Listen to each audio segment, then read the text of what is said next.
Hello, YouTubers and all those who happen to watch. I hope you guys are all doing quite well. Today, on episode 4, me and Bigdaddydarth, we watched the E3 together, like a married couple watching The Honeymooners on a rerun.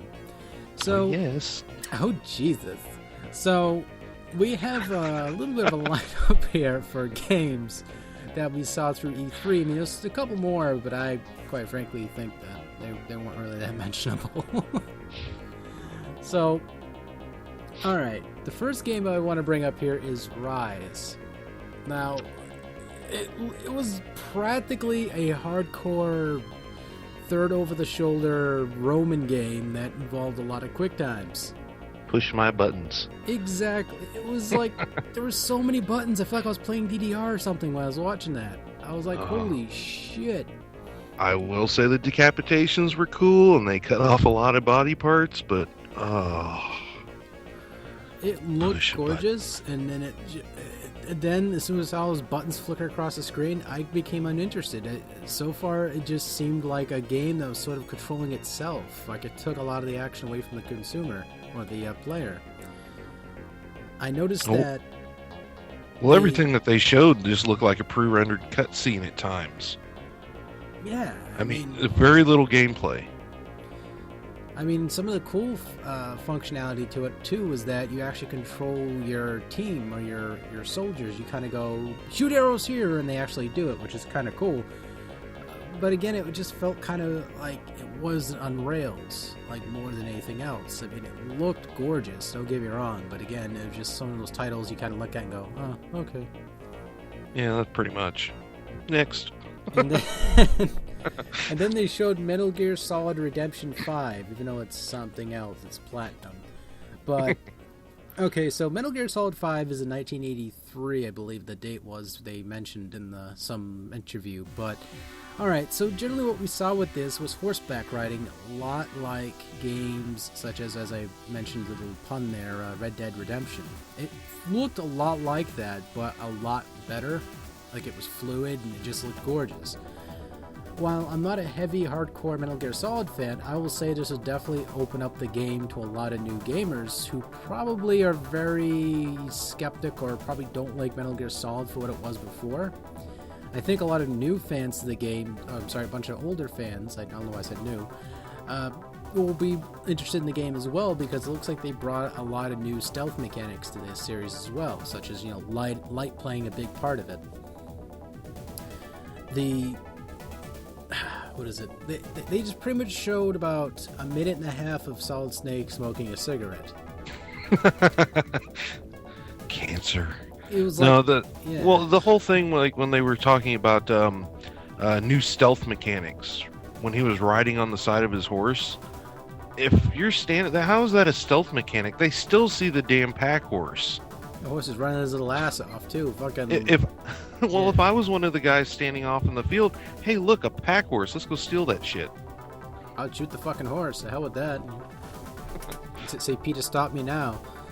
So, I don't know. A lot of the mechanics are awesome. They're talking about how the time in the games be real time. Supposedly, this is what they were saying, or something like that. Yet, the gameplay alone looked really, really fun. It was just I hoped they were going to show some action combat too.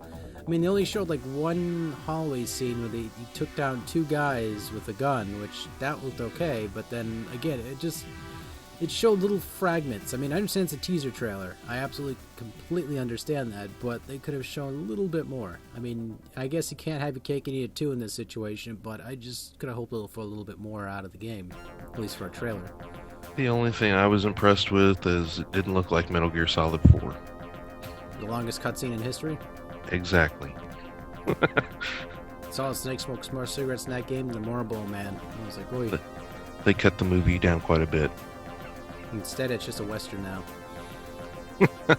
I like Westerns. It's like a spaghetti Western in this case, like a 1985 cheesy mustached Solid Snake.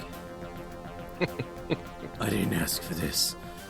So, there was another game that was quite quirky as well. It looked like it had some hybrid elements of games such as Borderlands meets Left 4 Dead, and games also like, I'm trying to think of the other game there, Crackdown, because the enemies looked a lot familiar to the Crackdown enemies, or the infected ones from Part 2, I believe. So this game looked. I was going downstairs and this was playing in the background. So I went downstairs, grabbed my food, come back upstairs, and I seen like about half of what the showing of this was, and it looked pretty cool. I liked the quirky elements of it. Like it just did not take itself seriously at all, and it was just a very over the top game. And I think it's refreshing, especially with a co-op game, to be able to just dive into it and go and just have fun with it and all that shit. Well, when he loaded the Sunny Delight into his gun and just blew everything to hell, like that sold me right there. I'm not buying an Xbox, mind you, but it did not look bad at all. I want a glass of Sunny D now, or some freaking Sundrop, one of the two. Purple drink. He pretty much used the gun from Team Fortress. Scout uses it. I can't remember what the hell the Oh, I know what you're talking about. I can't think of the name of it either. Yeah, it's like I don't play enough Team Fortress to remember the names that have these guns in there. So, it looked just like one of those chuckling a little bit about that. It looked cool though. I mean, the game itself looks like something that I think not a massive audience would like, but it's probably be one of those type of games that at least gets like a 7.0, and then people will be like, "Oh yeah, that was a good game. I don't know what everyone was talking about." That was type of games generally. So, past this, I think that every single arcade nut fired a load into their monitor screen or their TV, or at least on their cell phone or the mobile device, because they're probably watching this at work. And that, of course, was Killer Instinct. I think a lot of people's eyes flared up when they saw the hint of a trailer of that. Then when I saw the gameplay for this, I kind of was like, I didn't care after that. It just did not look like something I would be interested in. I don't know. It just didn't have.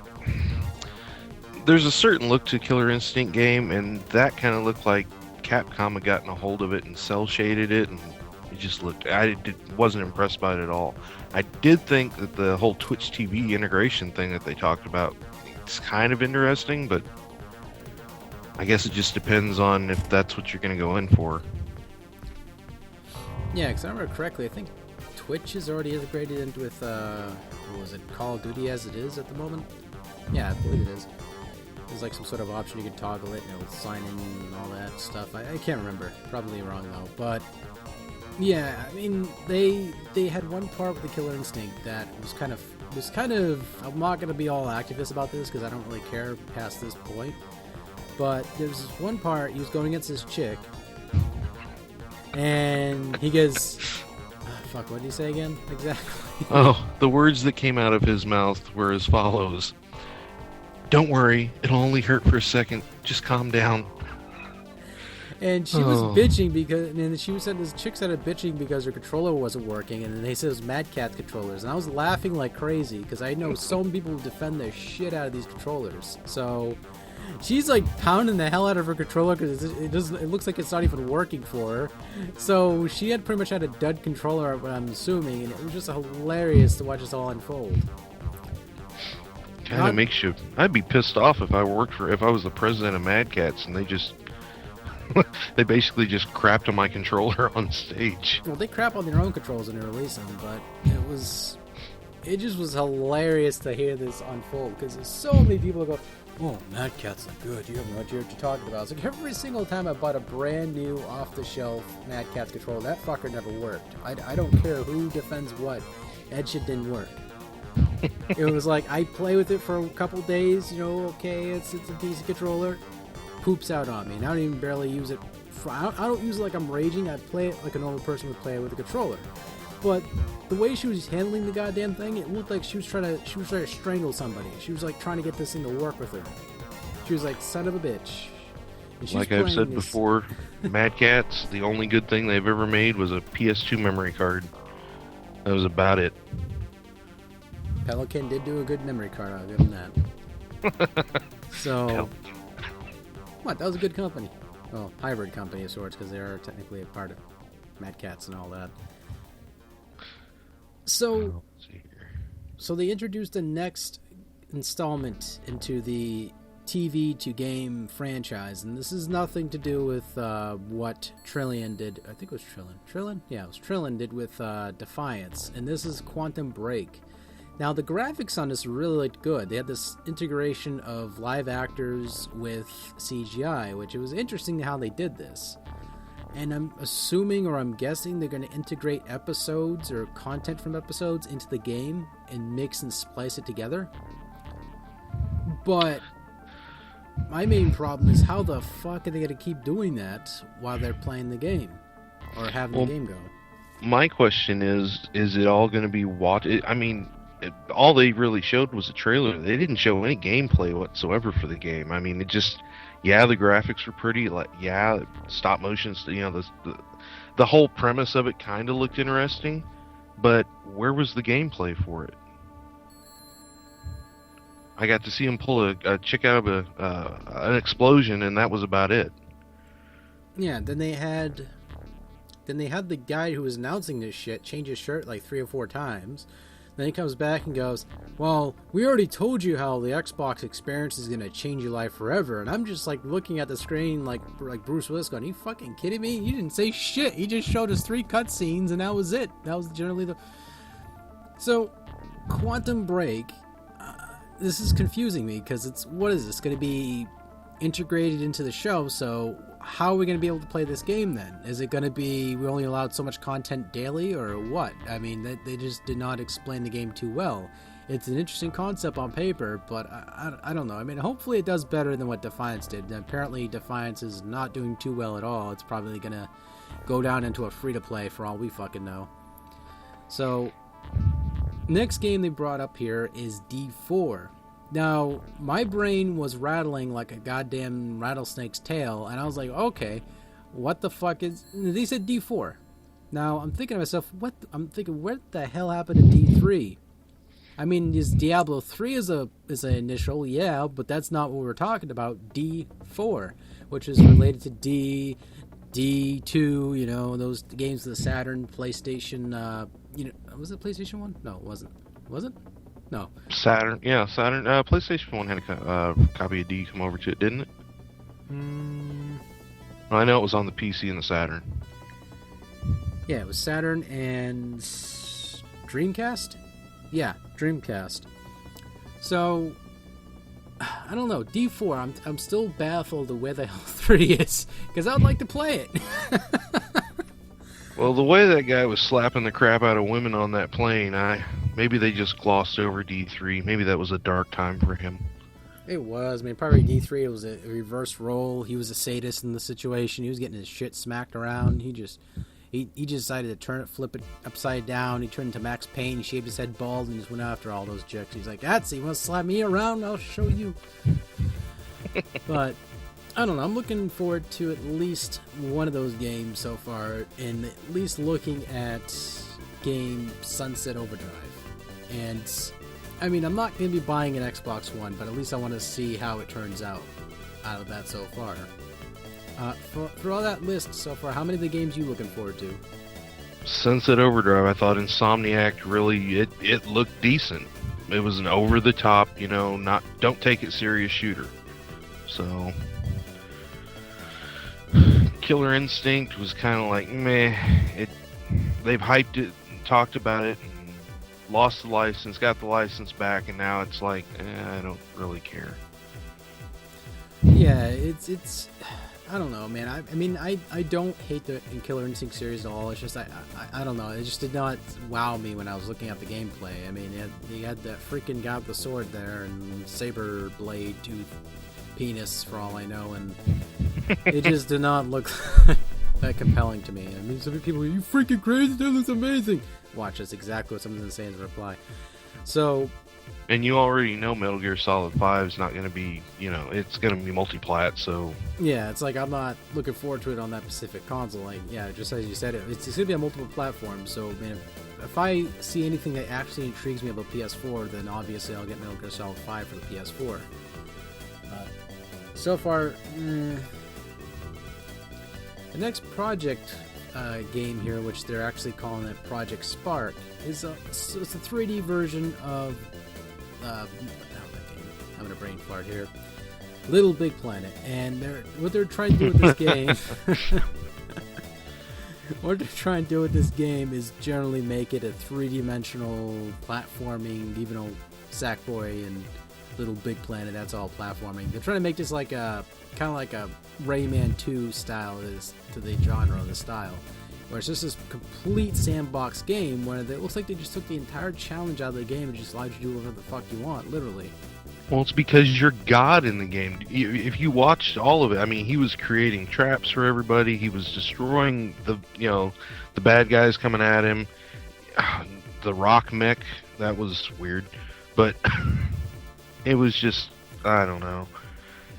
It didn't look like it was going to be challenging at all because you could basically do whatever the hell you want. I mean, if you can bring a rock to life to fight your enemies, what else is there? Maybe Clayface, you can bring him into the fight too, but it was, I don't know. I mean, it looked cool. I mean, I liked what I was seeing, but then it just kind of didn't sell it for me after. But well, see, that's the thing about a lot of the games that they showed. They looked cool, but some of the premise behind them, you have to kind of scratch your head and go, what's going on here? Yeah, you have to like piece the pieces back together here and say, okay, what's good out of this and what's crap? And so far, it just seems like it would be okay at first, but then the effect of the game would generally just fall off the cuff. Or just not be interesting after like 2 playthroughs. You're like, alright, I'm done with this shit. You know, and you just put the controller down. But there was a couple bloopers in this so far with this conference, which were pretty funny. I was having a good laugh at one of them, and one of those was, of course, Crimson Dragon. What? I couldn't hear you. Crimson what? Crimson Dragon. Your sound was off. Oh my. And that, of course, what he just said was the sound was gone in the entire conference with that game. That'll be a DLC download. It will be a DLC download. That's the joke running with this so far. It's that half the games that they were throwing at us, it just felt like it was choppy as hell. And they were showing in-game footage. It was like 20 frames, 15 frames per second. It was like, ooh. It was like they were running it off a 386 hard drive with a fucking HDMI plugged in the back. I was like, what the hell are they doing? So, it just looked very choppy. I mean, it even had games such as Dead Rising 3. Wow, I'm having brain farts today. I must be needing a nap. So they bring out Dead Rising 3. That looked choppy. The voice acting sounded completely horrible. It was... I can understand because all these zombies on the screen at once, it was bogging the shit down, but it was just like, holy fuck, guys. There was just a lot of the performance, most of the games were just really down degraded and choppy, and it was like shortcuts here and there, I could tell, from most of the renderings. Well, the Dead Rising 3 thing, there was one thing that I liked out of it. When he got in the car and he flew through some zombies with in the car, it slowed the car down. They could jump on the car. They were pulling you out of the car. That actually looked kind of cool. But other than that, it was like, it's another zombie game. Yeah, I mean, Dead Rising as itself is a good sandbox game for most people who love zombie games, but I don't know, I'm just not sold on 3. I know I'm sounding completely negative about most of these games. People need to be more positive about games. Jesus Christ, Danny, get on my tee off. I'm sorry, Dusty Rhodes, I'm not a working class citizen here, but it just did not seem like a solid list of games so far they've been throwing at us. I mean, a couple of them were okay. Like it was just something so far that the effect of these games should just wear off really fast. I mean, Crimson Dragon looks great. It looks a lot like Panzer Dragoon Orta or Panzer Dragoon. It's generally what it is in a nutshell. If anyone don't know what the hell that is, it's generally the Sega Saturn's equivalent of Star Fox, which it was a dazzling game. It looks kind of poopy nowadays for some people's standards, but to me it looks fantastic. And it was one of those games that a lot of people bring up a lot often if you bring up Sega Saturn. Well, truthfully, there were only 2 games during this entire conference that actually brought something new, something you hadn't seen before. Crimson Dragon, like you just said, seen it before. You've seen that type of gameplay before. But there were only 2 games that kind of added something new. One of them was that Project Spark game, and it was a God mode simulator kind of, but it was something new. You hadn't seen something like that before. Yeah, then they brought up some brief elements of The Witcher 3, which, The Witcher 3 is going to sell itself despite itself, and on the computer, of course, because, most of the console versions, I guess, are not going to be as good. No, I'm kidding, but it's going to probably do very well on all platforms. So we can't bring that one up too much because there's not too much gameplay to be presented besides walking around in towns and him pretending like he's going to go swing towards somebody, and he goes, psych, cutscene change, and then it just goes into him walking through another town, and that was generally the cutscene fest right there. I like to walk through towns. I do that's too. That's like my big thing. It's like Skyrim. But it actually did look impressive, even if it was just walking through the towns. It did look impressive, and compared to like some of the other games they showed, like Forza 5. Yeah, there wasn't any slowdown while he was walking through the town, at least. Yeah, it was pretty smooth transactions. I mean, with fucking Forza 5, it was like bogged down as hell. It was like so choppy. I was like, holy. And I don't usually like to complain about shit like that, like lag, but it was just like the entire conference, about 80% of the games were lag. They're just compensated with lag. I was like, God damn, people. So the next blooper here, which I want to bring up, is actually quite funny. It was Battlefield 4. When they were about to introduce the trailer of the game, the DLC and all that, the shit just had no sound. It didn't even bother booting up. And the guy on the stage was just like, shh, told everyone to shush, which was hilarious. And some person goes, "You're alright, man?" He goes, "Yeah, I'm fine."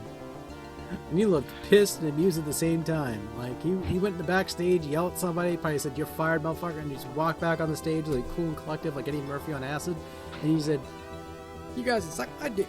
And then he started the trailer up again. So it's almost like back there and said, "Put the damn tape in the VCR, hit play."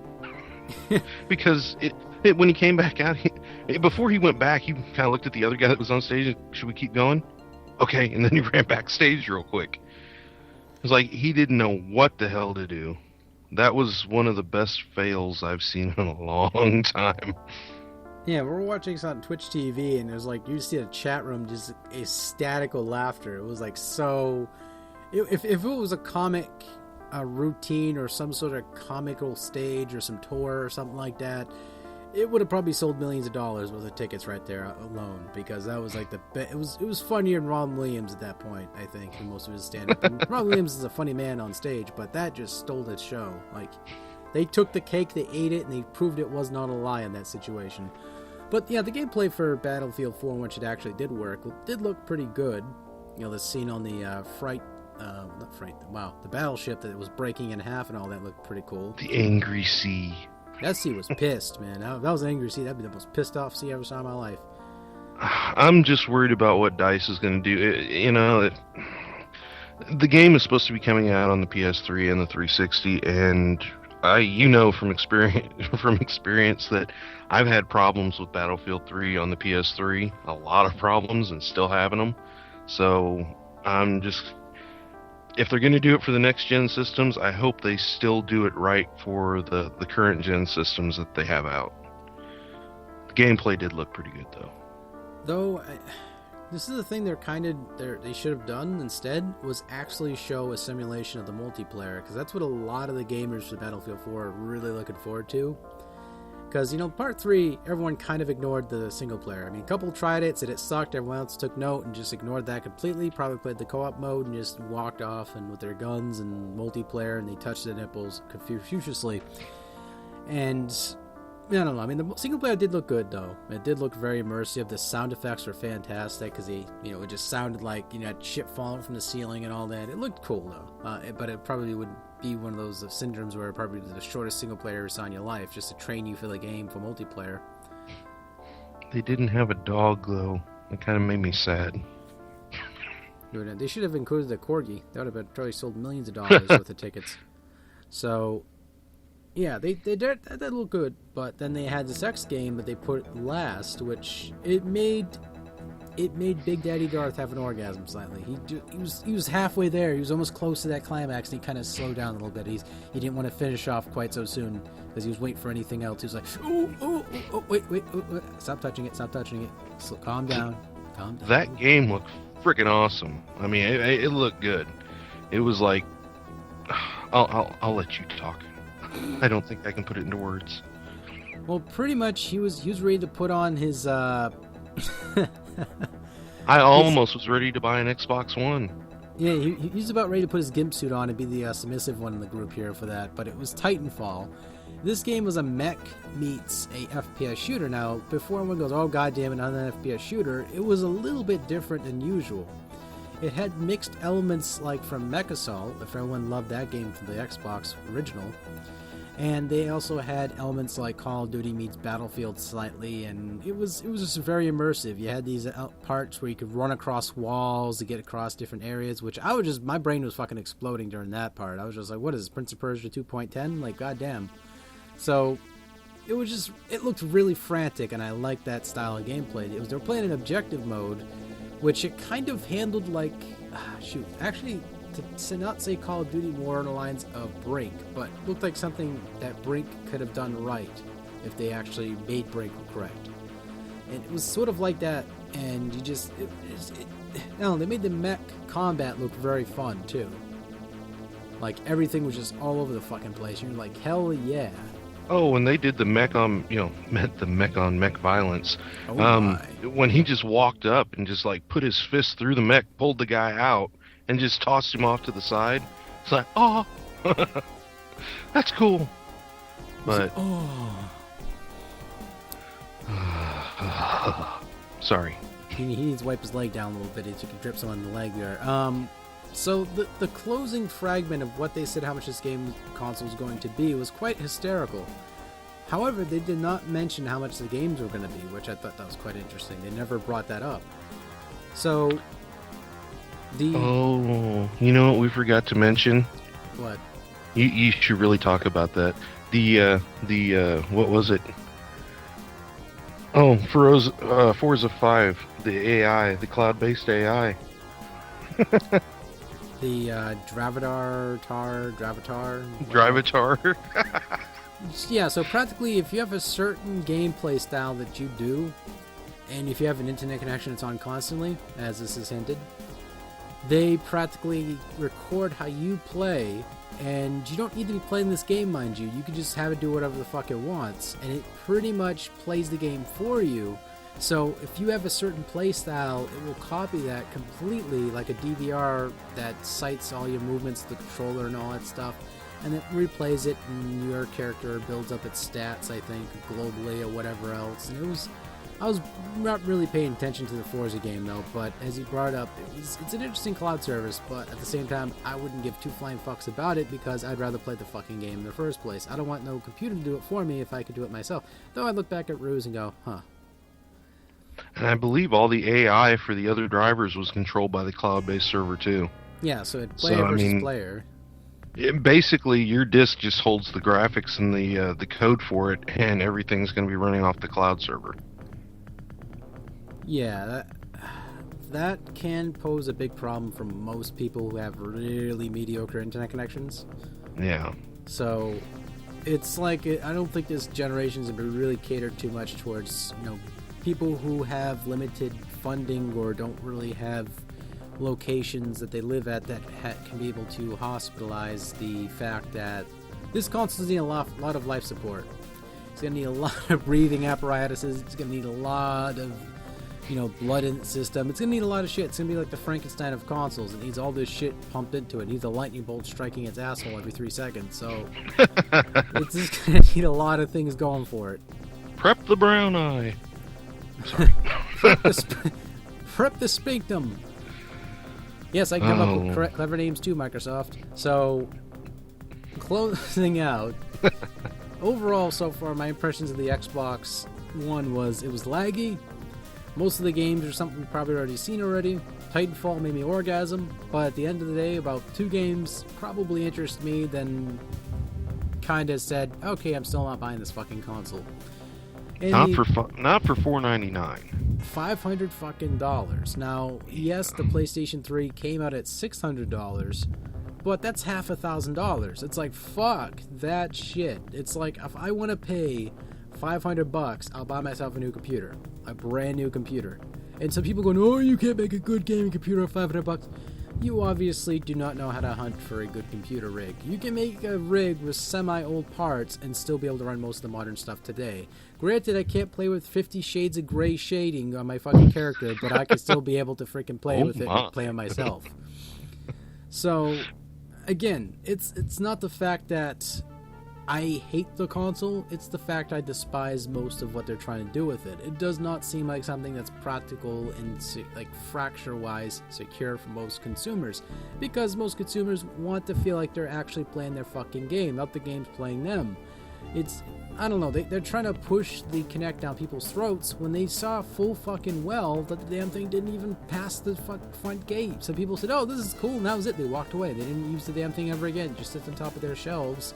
Half the damn Kinects that originally got sold before are getting sold on eBay for $25 to $30 fucking dollars now. These oversized web cameras that spy on my penis while I'm jacking off to some sort of porn is now being sold for $30, Microsoft. Now you're probably tacking about $200 extra for this damn Kinect that does all this automated stuff for you, as for example saying, turn on Xbox. The Xbox turns on. Activate porn. The porn starts, which is going to be Call of Duty for most of these gamers. So they're going to be playing this game, and someone else from the opposite team's going to shout, turn off Xbox. And guess what? The other team just won. Oh, I don't know. It's like you said, $200. They could have easily released that console for, around the $350 mark without the damn Kinect. That's the big seller right there. I mean, they could have easily got away with that, but $500 for that and the Kinect, and everybody hated the Kinect. Just this generation, it was just like, what the hell are you guys thinking? Why are you trying to force it? Yeah, it's and like then, they threw the integration with the Google Glass stuff. I mean, they did when they were talking about that with Dead Rising 3. Well, you can call in a what was that? They were like a nuclear strike or something? Yeah. Strike. It was like, well, not everybody has a smartphone or a tablet. Not to say everybody's poor, but just some people don't have that. So you're missing out on part of the game because you don't have an outside... I don't know. Yeah, this console's pushed out way towards too many of the disposable income families. The type of families that could be able to afford these type of consoles and get these electronics and all this stuff. So it's basically gonna, I'd say, segregate a lot of the casual spenders, like folks who can't quite afford these consoles right at first. So it just does not, to me, settle on the tongue. Some people are gonna argue that $600 wasn't so bad when the PS3 came out. But guess what? I paid $200 for my console after. Yeah, so did I. So it's not even the fact that it's $600, $500 now.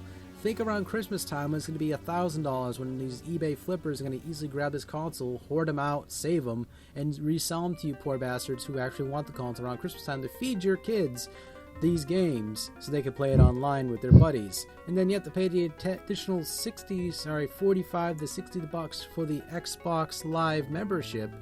So how are you going to feel when you're paying $1,000+ for a game, or 3, the console, the membership, and then you're going to touch your nipples with the goddamn Xbox Kinect? Because if you're having sex with your husband or wife on the couch when your kid's not home, and that connects on, you don't realize it, you're giving Microsoft and half everybody across the world a free show. Xbox jerk off. But that's all I gotta say about that. Yeah, it was underwhelming. I mean, they showed some cool stuff, but just not enough of it. And then the Crimson Dragon and the Battlefield 4 thing is like, does the thing work? What are you doing back there? It was like cleansing the palate. I guess some people felt drained after watching the previous games. You throw that game out there, they go, oh yeah, it has no sound. That's extra DLC. But that's generally all we really wanted to talk about for today. I mean, there's so much more going to be announced through EA and Ubisoft and all that stuff. But I don't give two shits about the EA one. I'm just not really going to care. It's going to be to bring up like Battlefield 4 again for us and some other games you probably don't care about, and that's generally going to be that one. I'm really wondering what games are going to cost at this point. Yeah, they did not bring that up at all. Like, it's probably going to be like $60, $70 knowing them.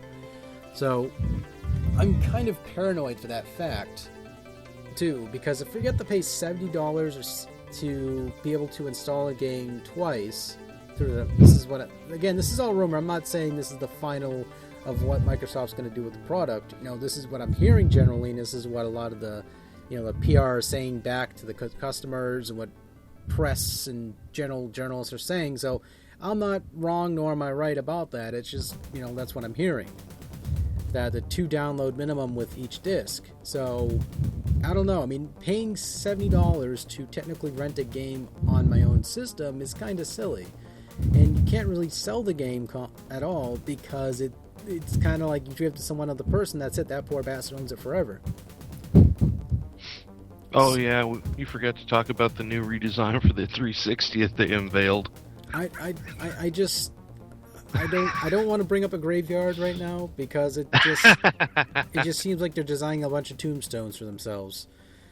But the console didn't look as horrible. It looked a lot more practical than what the fucking Xbox One looks like. It looked I would say a lot sleeker, but it did not look like something I'd fucking buy again.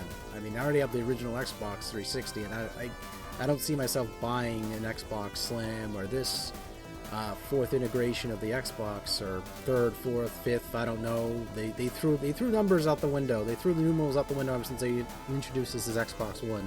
I'm completely confused now.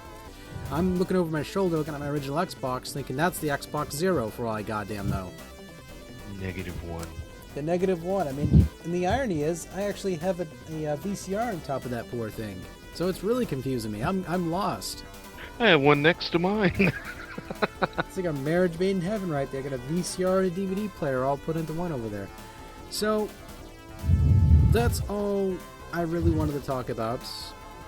As it comes towards some of the humor in this show, don't take me seriously. Please don't, guys. When it comes to the Xbox, if it does successful and half the stuff gets changed during launch, good for Microsoft, I suppose, but at the same time, I can care less. I'm not buying the damn thing.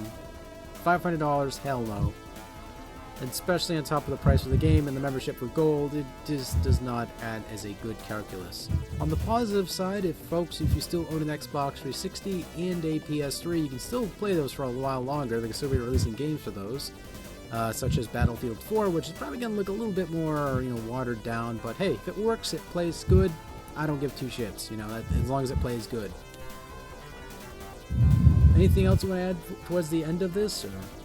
Not really. I'm just kind of flabbergasted how Microsoft has gone. I mean, they were at the top of their game for so long, and now they've just fallen off the damn horse. And they took their Microsoft Windows 8 with them. So, that is all for now, guys. Thank you guys all for watching, and touch my nipples. Hola.